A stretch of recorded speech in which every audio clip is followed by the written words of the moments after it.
Here's a great quote about Berry Oakley for y'all from Roadie, one of the original Allman Brothers Band roadies, was on the back cover of At Fillmore East with the rest of the crew. Dan Petty, also a bass player, had this quote about Berry Oakley.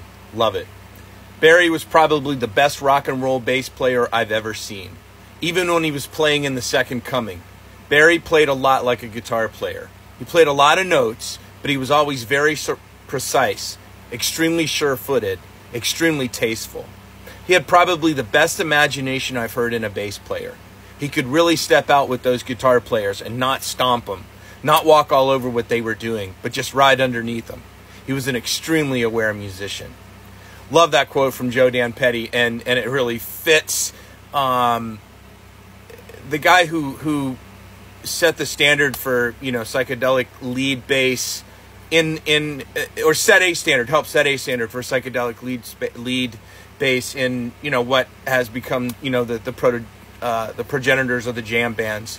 What Berry Oakley did in the Allman Brothers is very similar and taken directly from Phil Lesh of the Grateful Dead and Jack Cassidy of Jefferson Airplane. Berry loved both those players, and I'm not sure he ever saw them live before they formed the Allman Brothers Band. So Berry was learning from records, and you listen to the three of them really set a really great standard for rock bass in an improvisational situation. Just phenomenal stuff. I got this photo. It's a Sidney Smith photo in Play All Night, specifically because it's my boy Troy's favorite photo of Berry Oakley, and I quoted him in the caption. The smile on his face reflects the joy that I feel when I hear him play, and I think that's absolutely true when you look at this photo. This is from Birmingham in 1972, I think January 1972. Dan mentioned Berry approached bass, he thought, as a guitar player, or he knew, and that's absolutely true. Berry actually was a very, very, very good lead guitar player. Apparently, had made his name as a teenager in Chicago, playing the blues clubs of Chicago.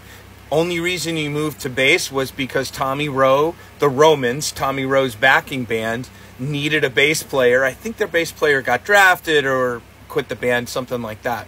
That's what actually brought Berry Oakley south in the first place, the gig with the Romans, and it also moved him to bass. Soon he finds his way down to Southwest Florida, Sarasota area, and that's when he meets Dickie Betts, and they join forces, a band called the Blues Messengers, and then the Second Coming, which Dan referenced here.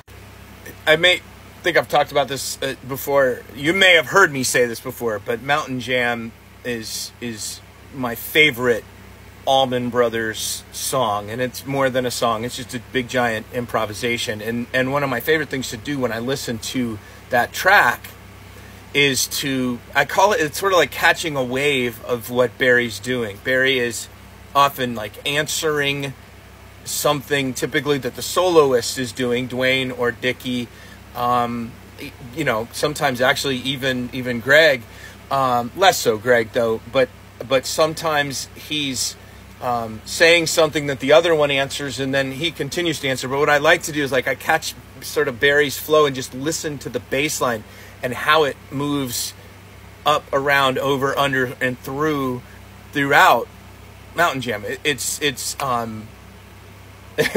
something I've been doing for a long time. It's just that piece, and then what it'll do eventually for me is I'll hear something Duane does, and I start listening just to what Duane parts are doing, or I'll hear something, Dickie does, etc., etc. But Berry is the one that really brings it out for me, and that song. And this is really super true across the board, for how he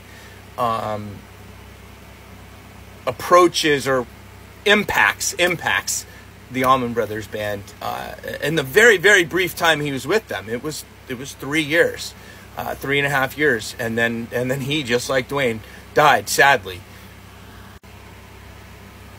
But absolutely integral to not only the sound, the foundation of the Allman Brothers Band sound, but also what continued, and his bandmates, the survivors, all demanded that of their next bass players as they came through, and they got it across the board. which is a real testament, again, to Berry and to his legacy as he's through the band.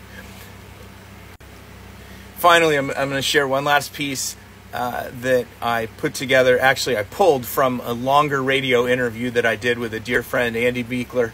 What's up, Andy? On his radio show, One More Ride, where we were talking about what a monster bass player Berry Oakley is. So here it goes. Berry, to me, shines a lot more on the longer jams, just because of, you know, again, the bass can hold everything.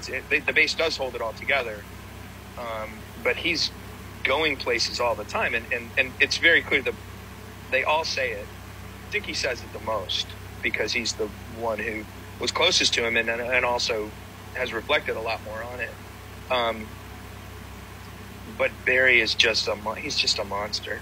And I think had he not died so quickly after Duane died, and in the same exact manner and almost the same spot, I mean, he would be just held up as one of the greatest rock bassists ever. Instead, he's sort of unfortunately, it's because his output is so small. He doesn't get mentioned in first. It's the second or third tier, but he's up there. I mean, I think Phil Lesh and Jack Cassidy, who were two of his models, are equally and have surpassed Berry because they've had 50, 60-year careers. But yeah, man, he's just a monster on bass.